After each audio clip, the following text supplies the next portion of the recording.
ప్రభు అయిన యేసుక్రీస్తు వారి గొప్ప నామంలో వందనాలు.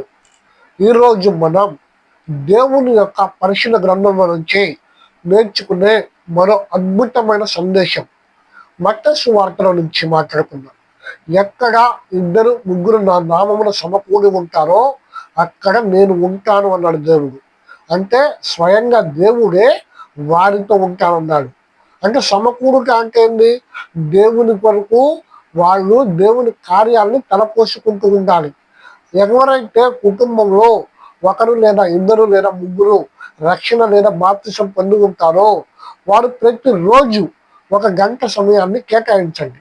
ప్రతిరోజు 1 గంట సమయాన్ని మీరు కేటాయిస్తే మీ కుటుంబంలో ఏలుబడి చేస్తున్న ప్రతి పాపము నుంచి, ప్రతి శాపము నుంచి, అలాగే ప్రతి సమస్యల నుంచి విడుదల పొందుతారు. దేవుడే ఆ మాట అన్నాడు, ఎక్కడ ఇద్దరు ముగ్గురు నా నామమున ఉంటారో అక్కడ నేను ఉంటాను అని.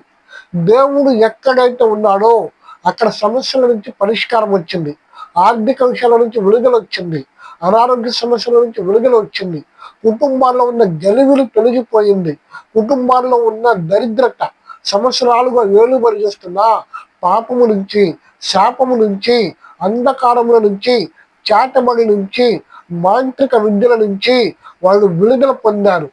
దేవుని మహిమలో నుంచి, దేవుని ఘనతలో నుంచి మత్తయి, మార్కు, లూకా, యోహాను, అపోస్తల కార్యం ఈ 5 పుస్తకాలు మీరు ఎప్పుడైతే చదువుతారో, ఈ 5 పుస్తకాలు ఎప్పుడైతే మీరు ధ్యానిస్తారో దేవుని ఘనమైన కార్యాలు మీరు చూడగలరు, దేవుని ఘనమైన చిత్తాన్ని మీరు చూడగలరు.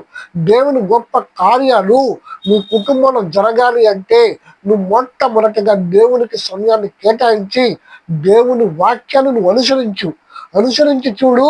కార్యాలు జరగకపోతే అప్పుడను హల్లెలూయా. ప్రభు నామములో మీ అందరికీ సమాధానం కలుగును గాక. వందనాలు.